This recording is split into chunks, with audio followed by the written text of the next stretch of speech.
My boyfriend said, "You don't mind if my coworker joins, right? She's more fun than you anyway." They spent the whole dinner laughing at jokes I wasn't part of. I quietly paid for my meal only and left. When he came home later and saw what I'd placed on the table next to his wallet, he stopped walking completely. I'm Emily, 35, and 3 nights ago, my boyfriend of 2 years humiliated me at dinner with his coworker. Then came home to find his apartment key and a note explaining exactly why we were done. What he didn't expect was that I'd already been documenting his behavior for weeks, and that single dinner was just the final piece of evidence I needed to walk away with zero guilt. I met Mark when I was 33. He was 30, worked in digital marketing for a tech startup, had this bubbly personality that drew people in. We met through a dating app, hit it off on the first date, and fell into a relationship that felt comfortable and easy. Or at least it did for the first year. Around 6 months ago, Mark started a new position at his company. More responsibility, bigger projects, working with a new team. He seemed excited about it, talked constantly about his colleagues, especially one woman named Talia. Talia was apparently hilarious, brilliant at her job, always had the best ideas in meetings. Talia this, Talia that. I didn't think much of it initially. He was excited about work. That's normal. But then the comparison started. Talia suggested this restaurant. She has such good taste. Talia made everyone laugh so hard today. You would have loved it. Except he never seemed to think I'd actually love it because he never invited me to meet these colleagues he spent so much time talking about. 3 months ago, he started working late more often. Team meeting ran long, working on a project with Talia. Happy hour with the work crew. I'd ask if I could join sometime. He'd say it was just work people. I'd be bored. Fair enough. I thought everyone needs their own social circle. But I started noticing other things. He'd angle his phone away when texting. He'd take calls in the other room. When I'd ask about his day, he'd give vague answers, classic signs. But I wanted to believe there was an innocent explanation. 2 weeks ago, I did something I'm not proud of, but don't regret. Mark had left his laptop open on the kitchen table, logged into his messages. I shouldn't have looked, but I did. What I found was months of messages with Talia. Not explicitly sexual, but definitely inappropriate.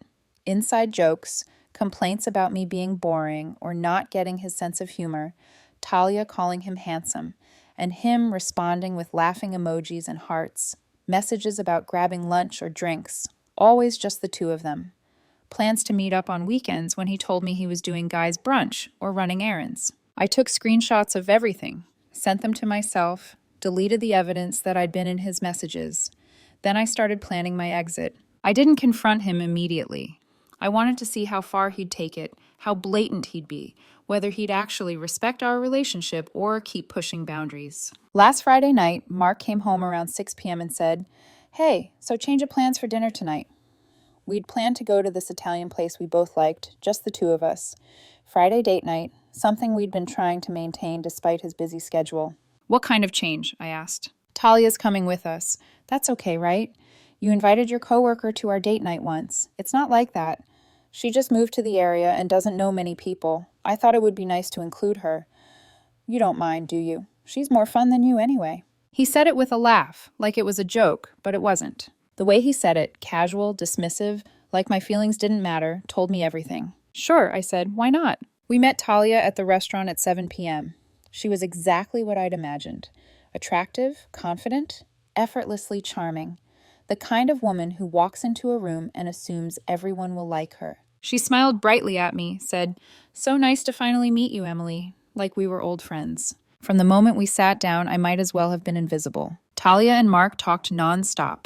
Inside jokes about work, people I'd never met, references to things they'd done together that I hadn't known about, laughing at stories I wasn't part of, leaning toward each other, completely in their own world. I tried to join the conversation a few times, made comments, asked questions.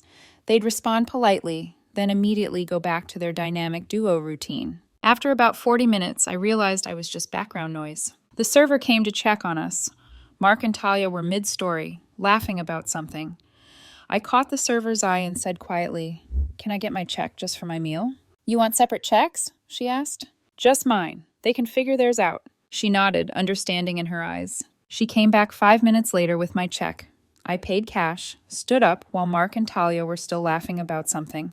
I'm heading out, I said. Mark looked up, surprised. What? Why?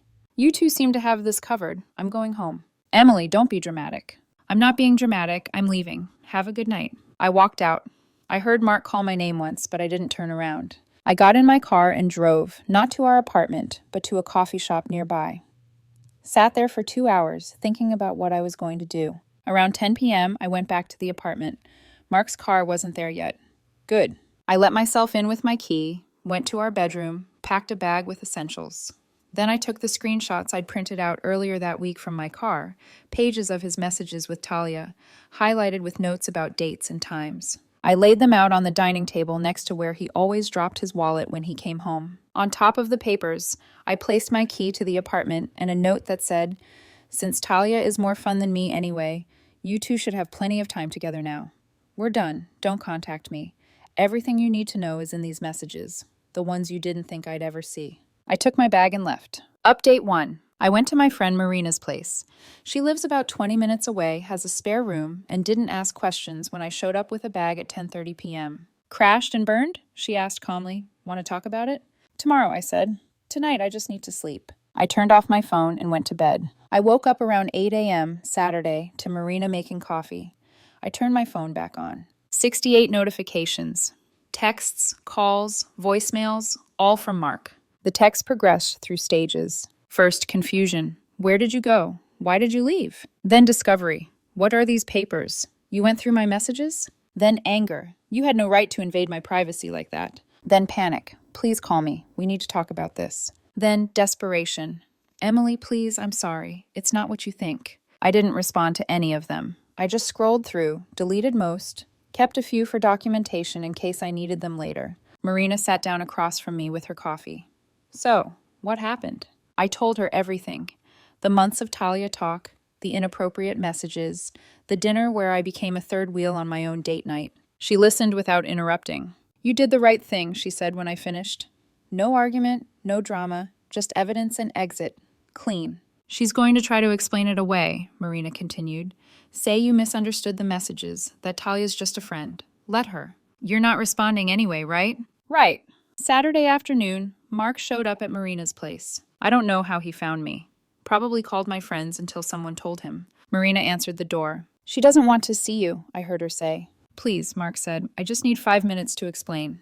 There's nothing to explain, Marina said. She saw your messages. She was at that dinner. She knows exactly what's going on. It's not what she thinks. Mark, she's not coming to the door. You need to leave. I heard him crying, pleading, promising. Then I heard Marina close the door. She came back into the living room. He's gone. Thanks, I said. You good? Yeah, I said. I'm good. Update 2. Sunday, Mark tried a different approach. He texted, I talked to Talia, told her we can't be friends anymore. I chose you. Can we please talk? I didn't respond. An hour later, I know I messed up, but nothing physical happened with Talia. We were just friends. I got carried away with the attention. Please give me a chance to explain. I didn't respond. That evening, he texted, I'm going to your parents' house. They deserve to know what's happening. Maybe they can talk sense into you. That one got a response from me. Feel free. They already know. I called them yesterday and told them everything. They agree I did the right thing. He didn't text back after that. Monday morning, I called my landlord. The apartment was in my name. Mark had just been living there and contributing to rent. I asked about the process for getting him out. He said since Mark wasn't on the lease, I could give him 30 days' notice to vacate. I sent Mark a formal text. You have 30 days to find a new place and move out. The apartment is in my name. I'll be back next week to get my things.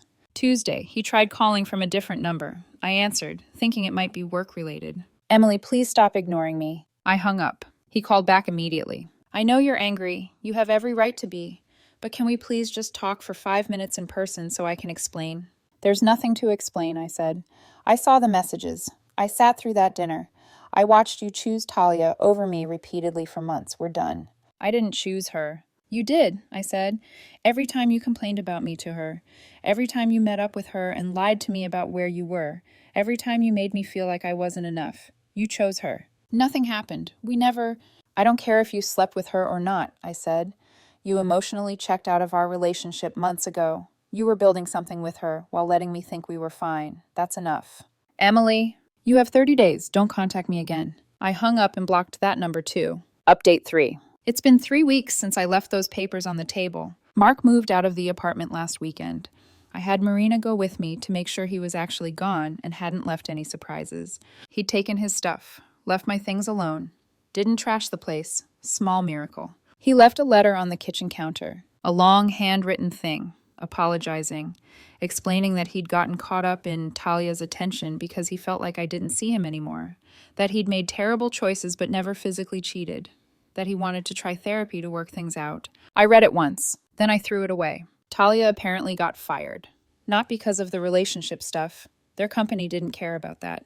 But because Mark, in his desperation to prove he'd chosen me, went to HR and accused her of harassment, made up stories about unwanted advances. She got terminated pending investigation. Then, when the messages came out showing he'd been an equal participant, HR decided it was too messy and let both of them go. Mark called me from yet another new number last week. Talia got fired because of me, he said, because I tried to fix things with you, and now I lost my job too.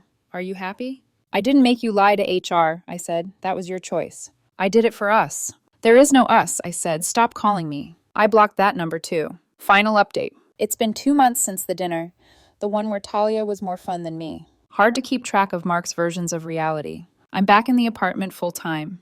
Redecorated a bit, made it feel less like ours and more like mine. I've been focusing on work, hitting the gym regularly, spending time with friends I'd neglected during the relationship. Mark's moved back in with his parents, according to mutual friends. Still unemployed.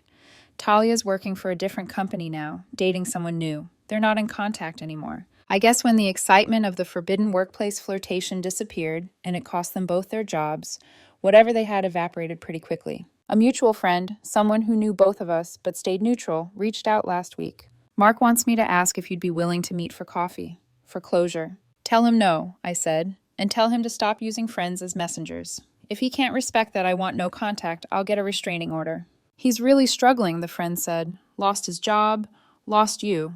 Feels like his life fell apart.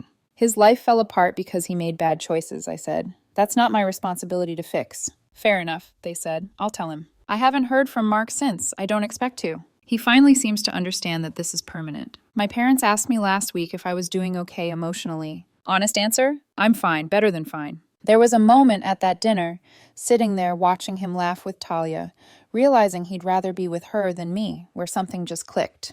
I wasn't angry or hurt in the moment. I was just done. The hurt came later, over the next few days, processing the betrayal. But it was manageable because I knew I'd made the right call. Walking away from someone who doesn't value you isn't weakness. It's self-preservation. Some friends think I should have given him a chance to explain, to work things out. I disagree. The messages spoke for themselves. The dinner spoke for itself. Talia being more fun than me spoke for itself. He'd been checking out of our relationship for months, building an emotional connection with someone else, and I was just supposed to wait around, hoping he'd remember I existed. No thanks. I'm Emily, 35, single, living alone, learning to trust my gut when someone shows me they don't value me. Mark showed me, and I finally paid attention. That's enough for me.